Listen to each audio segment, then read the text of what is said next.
Hi friends, this is Dainty Tank. Thank you for joining me. Welcome back to Please Be Happy. This is part 8 in our series. I have a buddy here, a little pixie buddy in my lap, and so I am getting all of the snugs right now. And beyond that, I'm having a great day.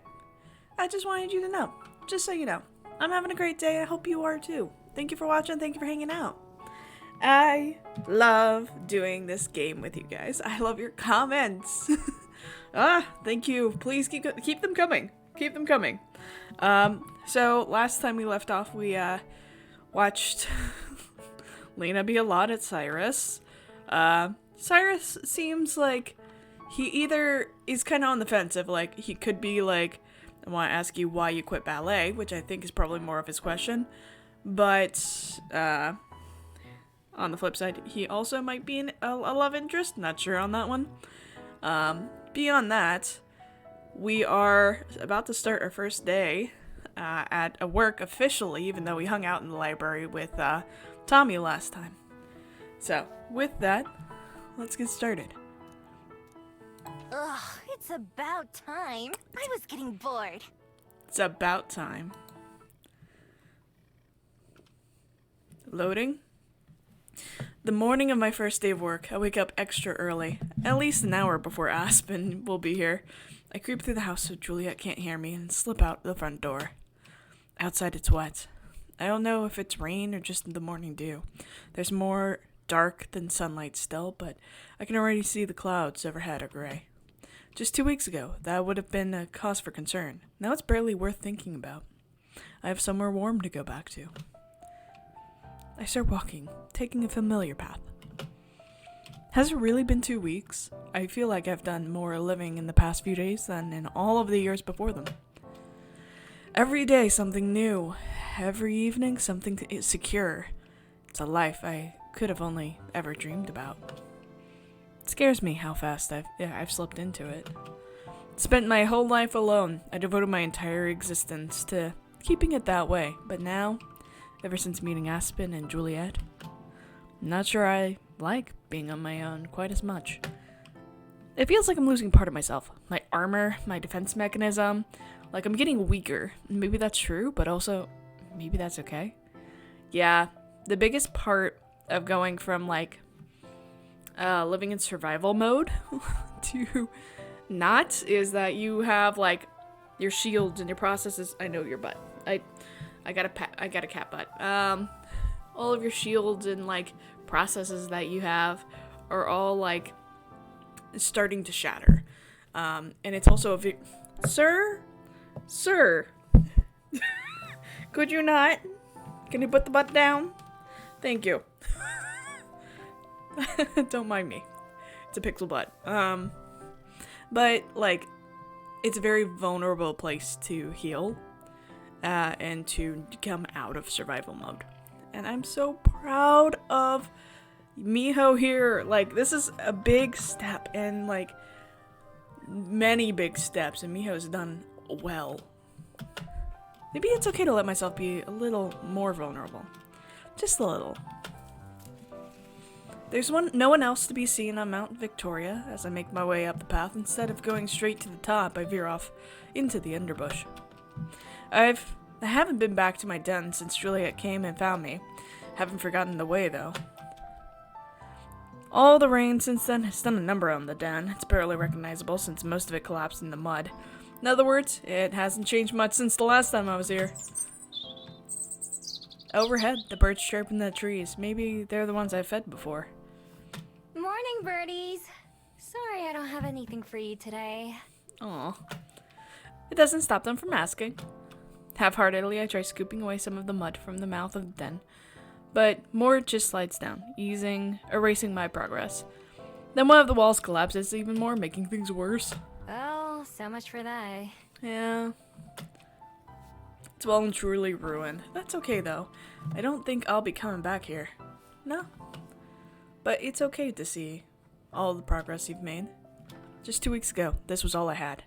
Now it doesn't feel like anything. Maybe that's okay too. I turn About to head back to the main path when there's a rustle of a branch and something comes out of the brush.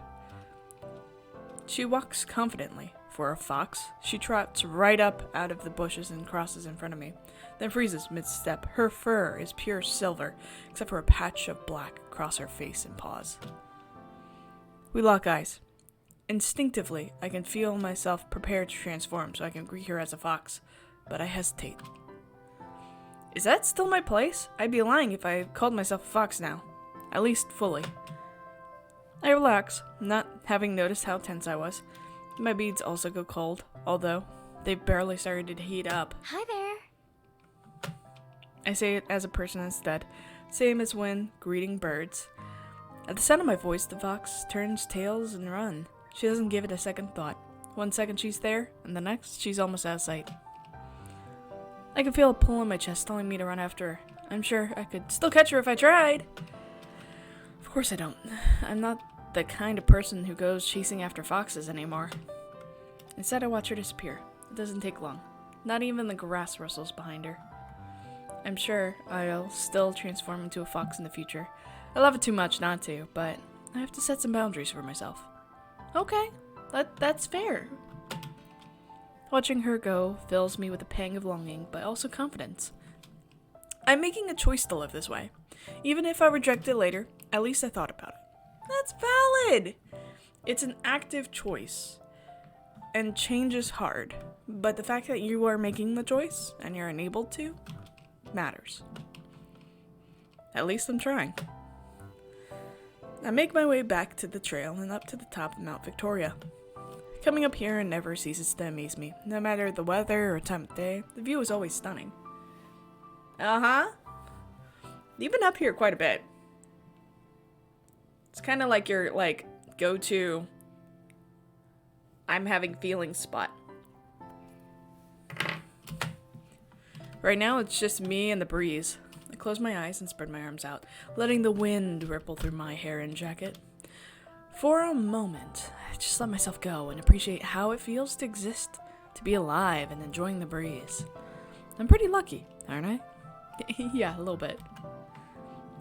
Slowly I open my eyes again, looking out over the city spread before me. The first time I came up here, I thought it felt kind of small. After all, I could see the whole thing from up here. But now it strikes me how big it is, how big and full. There are more people than there are buildings. There are plenty of buildings. Humans and fables all live and existing. Up until now, it's been easy for me to forget that people exist just like I do. That they have thoughts and feelings and things that they want, rather than just being problems to solve or obstacles to avoid. Now I can't help but notice just how alive the world around me is, even at this early hour. I may be alone up here, but there's plenty of activity down in the city. I fumble around in my pockets until I find the right sized coin and feed it into the binoculars nearby. I scan over the city, looking for anything that I recognize. Finding the fishing spot is easy, since all I have to do is follow the coast. The whole pier is already covered in fishermen. From there, I manage to find the Bell House. Its windows are dark and it doesn't stand out much. I wonder if Aspen will be the first one there again today. After the Bell House, I aim the lens at the library. The windows are dark there too, of course, including the window to my room. I pause on that image. Just my window, framed in the middle of the lens. From all the way up here, I can spot a tiny little place that I can call my own. I stare at it until the shutter clicks and the view goes black. Just 2 weeks ago, I stood up here and wondered if I'd be better off leaving. I'm glad that I have an answer to that now. I turn around and begin the long walk home. The library is still dark when I get back, but I can hear the low murmur of conversation from the kitchen. As I step through the doorway, I find both Aspen and Juliet already seated at the table waiting for me. Breakfast is already cooked too. There's a lot more food than usual. Hi. Hello. Are you readjusting? This is Pixel. Say hi, Pixel. You're like, no, I'm done. Put me back in the lap. That's fine. Boop. Where are you going, buddy? This is a great recording. Everybody loves you. Just you. It's the Pixel Show. Ah, Miho. Welcome back. There you are. We were wondering where you'd gone off to. Buddy, you okay? Alright. Morning. Just went out for a walk. Sorry if you thought I ran away again. Aspen shakes her head, pouring herself a cup of coffee as I sit down. The thought crossed my mind, but I didn't really believe it. You've got a big day today, right? Right. You can say that again. Went on my walk just to clear my head. I hope you're excited too. I'm happy for you, even if I am a teensy bit jealous. I was about to say, you were the one who were like, hey, go get a job. And so, the fact that it's working at the library, it's Aspen's dream job. Aspen spoons a tiny scoop of sugar into her coffee and stirs it. Wait, is that how you're supposed to do it? Not the sugar treats? I'll have to remember in case Juliet ever makes me drink tea again. A teensy bit of jealousy is a good motivator to work even harder myself. Oh, okay. Actually, about that... Oh? Juliet, you had better not be about to offer me a job. Rather the opposite. I have a favor to ask. Oh? Just for today, do you think you could assist Miho as she gets her bearings?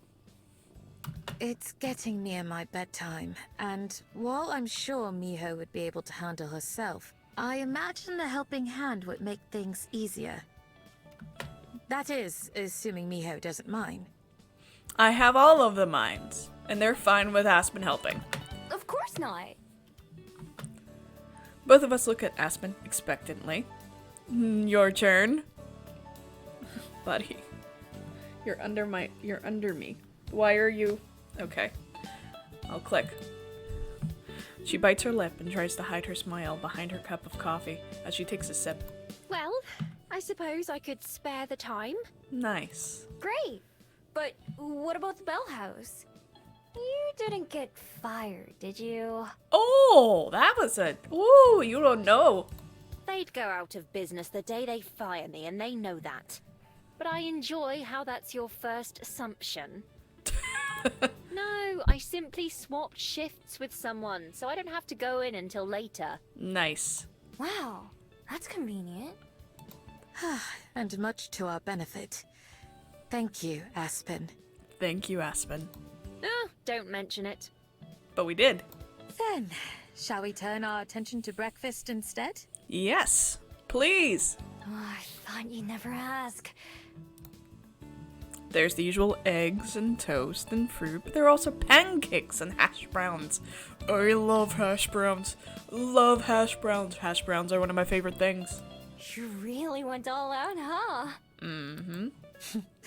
I felt today merited a bit of a celebration of you and the start of another chapter of your life. You're so sweet. I love you. Aw, thanks. It's really all because of you two, though. I'm just... Oh, quit saying that. You need to give yourself more credit, Miho. We can only try to help show you the path. You're the one who has to follow it. Whoa, who wrote that? Aspen? Nobody.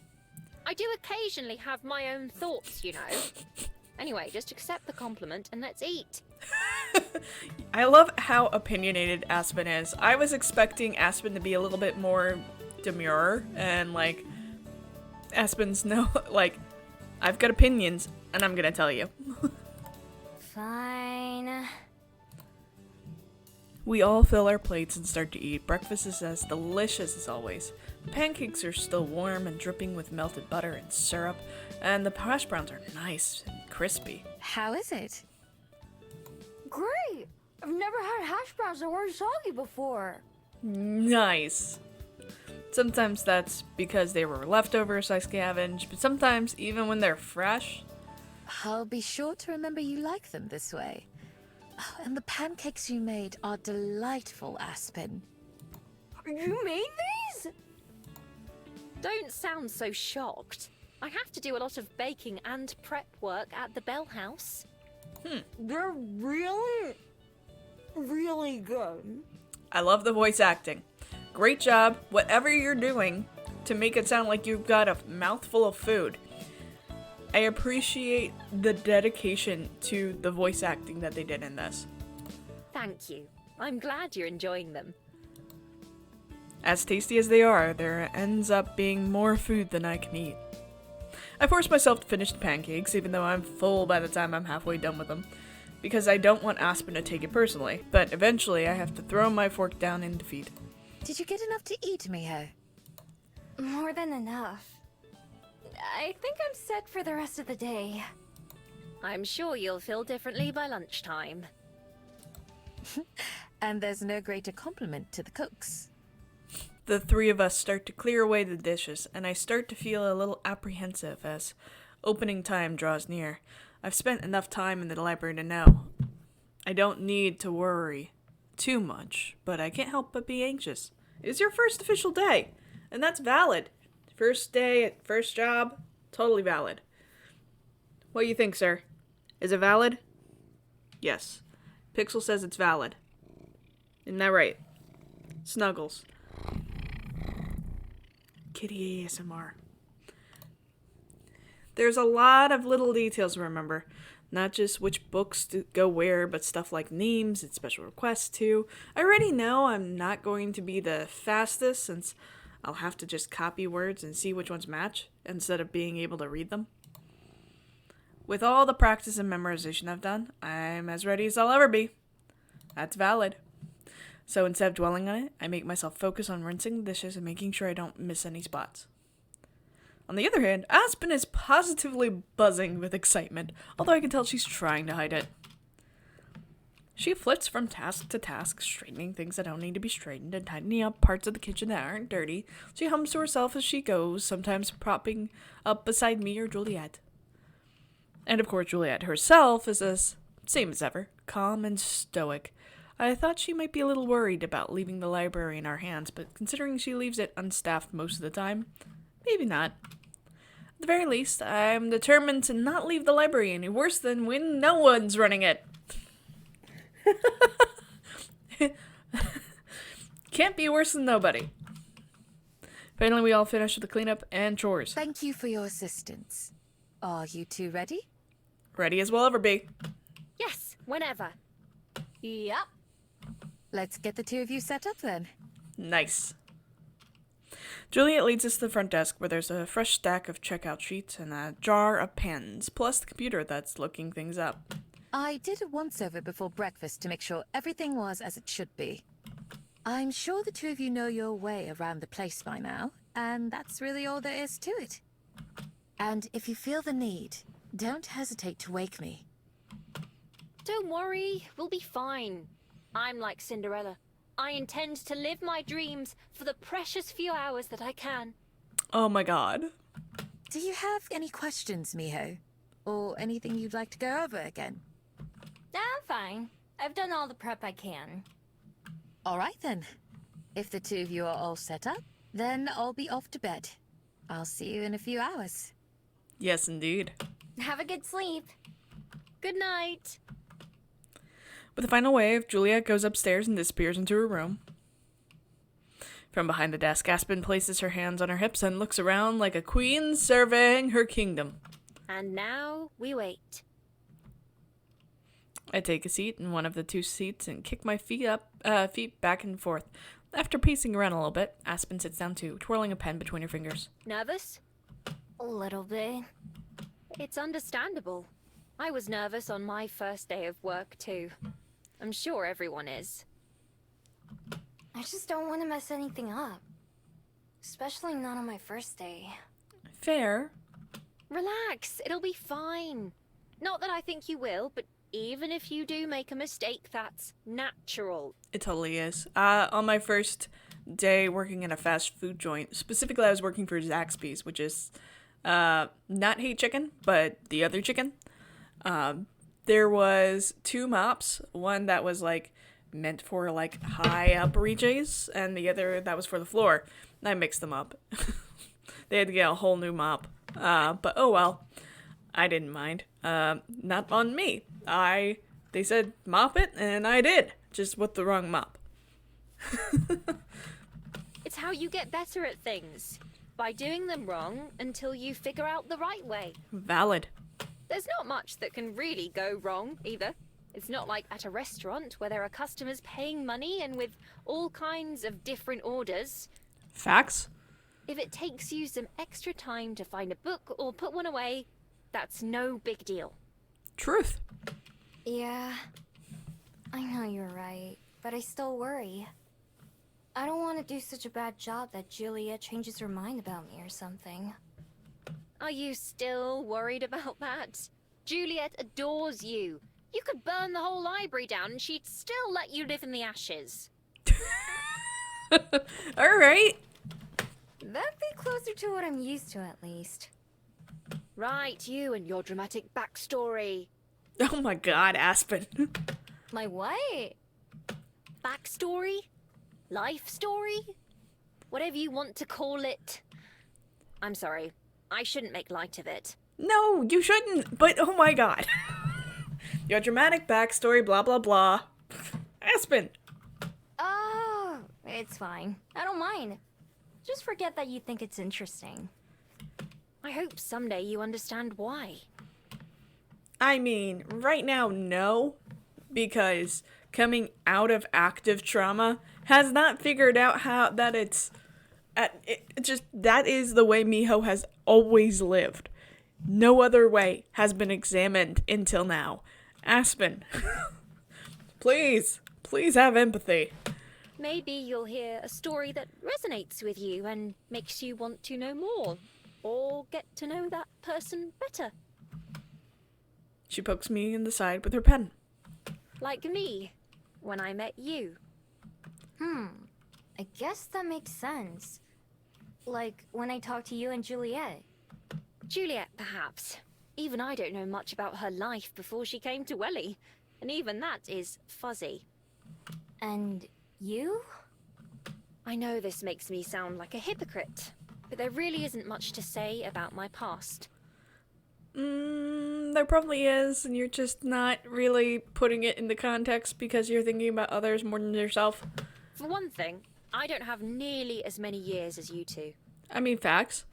But also, I had a boring, normal childhood in a boring, normal town. I went to a boring, normal school for a while before I moved out here, hoping for a change of pace. I'm sorry, hold up. You mean you lived in not trauma? That's great. Good job. But now I live a boring, normal life, just in a different city. That's fine. That's good. I'll bet I wouldn't think it's boring. I don't even know what a normal town and normal school are like. Facts. Kind of taking that for granted, my dear. Aspen opens her mouth to say something, but as she does, the front door opens and Aspen leaps to her feet. Good morning! The guest, the red-haired human, looks surprised. Oh, hello. Wasn't aware there was anyone working this early. I'm just helping out today. But Miho here is the library's new daytime caretaker. Hi there. I wave, but I'm not sure if there's anything else I'm supposed to say. Luckily, Aspen seems to have it covered. Let us know if there's anything we can do to help. Cool. Congrats, Miho. I'm just here to browse. Thanks, though. Enjoy! She gives him a bright smile as he walks in and heads to the books before taking her seat again. Good job! Great job! Thank you. Why don't you greet the next guest? Do I have to do that for everyone who comes in? No, but a smile and greeting never hurt. Although we'll have to keep the volume down. Right. The door opens again and a pair of twin dryads enters. I stand up, my legs feeling just as shaky.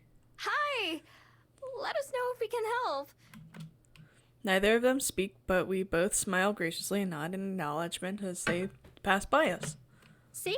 That wasn't so bad, was it? No, but so far no one's needed any help. Well, yes, there's probably not much to do. True. Let's see who we get next. We don't have to wait long. A breathless man carrying a stack of books staggers his way over to us. Do you work here? Can you check these in for me? I'm running late as it is. Thanks. Before we can even answer, he drops his books on the desk and then hurries back out the door. I wonder why he was in such a rush. No clue, but I respect him still taking the time to drop off his returns. Do you want to start writing them down? Sure. Taking a breath, I grab the top book and a pen. The title isn't too long, fortunately.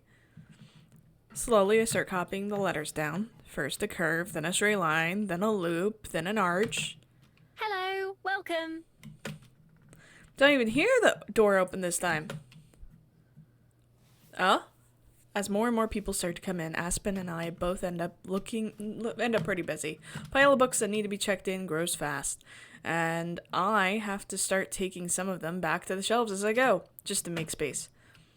By using a little chart with the alphabet and numbers on it, I'm able to slowly match the labels of each book to their spot on the shelves.